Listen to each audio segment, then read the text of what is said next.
Welcome to the Kamber Commentary 2820 Insight Edition. I'm Ernie Brother.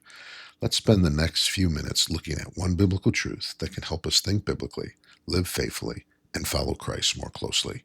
Here's today's insight. The title is The Lord Needs It. We're going to be reading from Matthew chapter 21 and verses 2 and 3.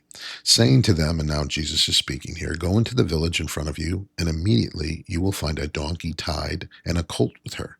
Untie them and bring them to me. Verse 3. If anyone says anything to you, you shall say, the Lord needs them, and he will send them at once. As Jesus prepared to enter Jerusalem, he sent two disciples to get a donkey and her colt, and he told them, untie them and bring them to me.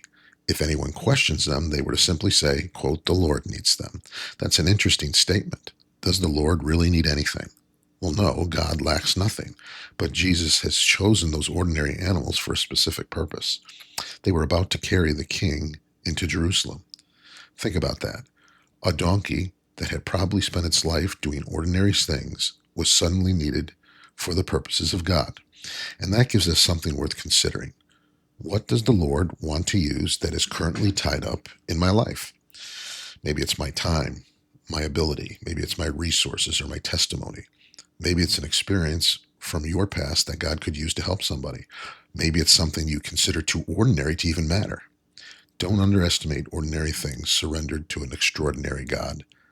The donkey didn't become important because of what it was. It became important because of who wanted to use it. And perhaps today the Lord is putting his finger on something in your life and saying, I have need of that. So the question is, will you untie it? Will you release it? Will you bring it to him? Because the most important thing about what you possess isn't how much it's worth. It's whether it is available to the king. Today's insight takeaway is never underestimate what Jesus can do with something ordinary that is completely available to him. If the Lord has need of it, untie it. Amen. Thanks for listening.